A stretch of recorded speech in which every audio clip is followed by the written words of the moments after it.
Hello, everyone. Welcome back to another episode of ACRP TV. Our spotlight segment today is on effective quality risk-based management as a mindset. My name is Michael Causey. I'm the editor-in-chief here at ACRP.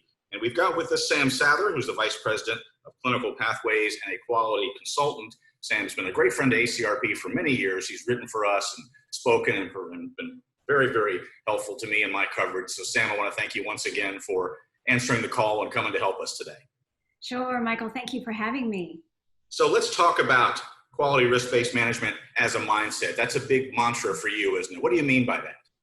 Absolutely. I think sometimes, or actually what I'm seeing quite often, is that it's thought to be only certain trials will have quality risk management, or risk-based monitoring is what we hear it called also. Instead of it being a mindset that every trial we do should be based our decisions for human subject protection and data integrity on the risk of the trial. So it should be automatic, but I mean, you and I have talked in the past, and if I'm characterizing you incorrectly, correct me, but that some people don't even really apply the concepts.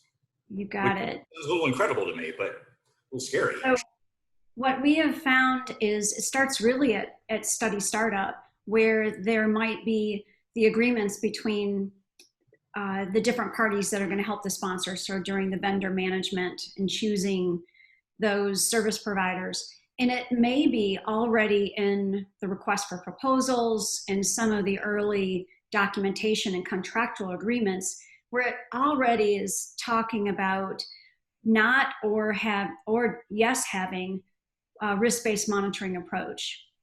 So sometimes it's linked to the type of service provider and also the level of service you're being provided from that service provider. They may not even offer risk-based monitoring to a certain level of study. Say you're a small sponsor. Say you're only doing one study with them. So the idea that we're thinking of this as a style that we might do a trial versus actually the way we should be doing all trials. At the point when your protocol is not even finalized, you should be doing risk assessment, you being the sponsor. And then even before you've picked your vendors, so you already know what are the risks based even on the protocol, the investigational product, and the types of patients that we're going to be enrolling.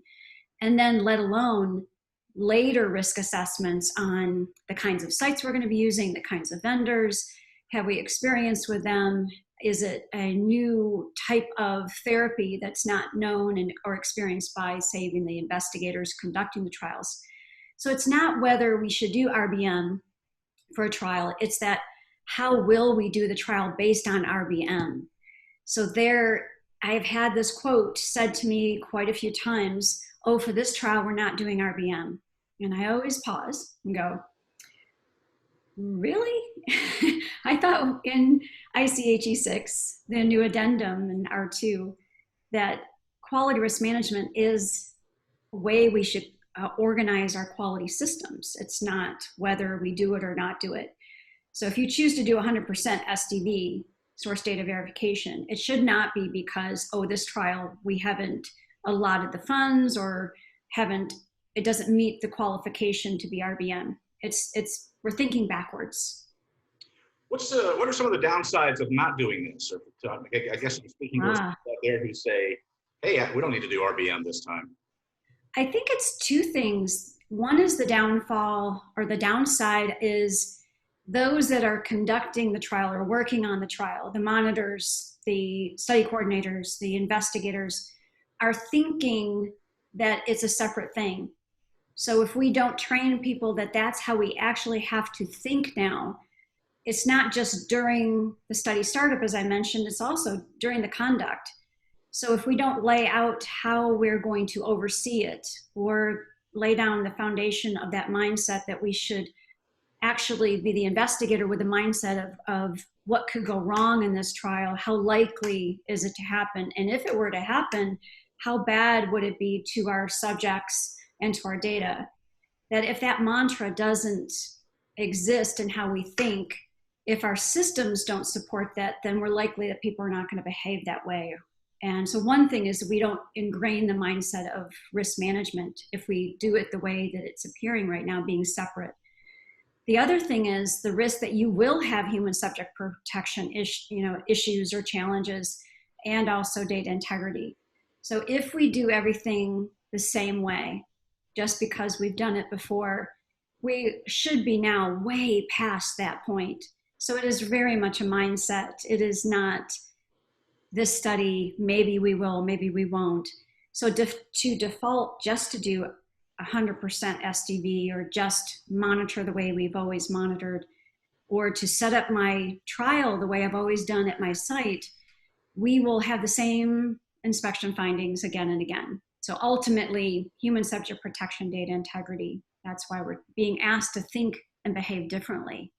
And of course, there's nothing much more important than human subject protection. Oh, absolutely. So let me ask you this: I'm optimistically saying the post-COVID world. This is July. We're not in the post-COVID world yet. Hopefully, we will be someday with a vaccine or mitigating somehow. But do you think with clinical trials, say a year from now, I mean, will risk-based management in the next phase of clinical trials be more or less important? So what I noticed the most is when COVID first hit, all stakeholders in GCP did not have the agility to adapt quickly. So we didn't have the framework to be able to adjust our protocols, adjust how we monitor, adjust how we see patients fast enough. There were some outliers that had a lot of advanced development or organizational structure, really thinking on how to embed risk management throughout every part of how you do business, your quality systems. They were the few that could really flip into remote monitoring, or they were already doing it. Or the sites that were used to seeing a monitor online and not always have to see them in person, or those that had been doing telehealth. The sites that did managed care that already had been doing some telehealth visits could tip into that faster. So part of it is we just weren't ready. And it was a great test for our ability to really get into more of an efficient and effective system. And that's why it's been lagging. I don't know about you, but I always felt like there was this like flat tires trying to push through getting into this new world of risk-based approaches. And this just pushed us through the mud. And I do think we will see huge, consistent changes and consistency in still doing remote monitoring, still doing remote patient visits, much more than we ever have. I think people are now stepping, even though COVID, I think we're in for a longer haul than we thought.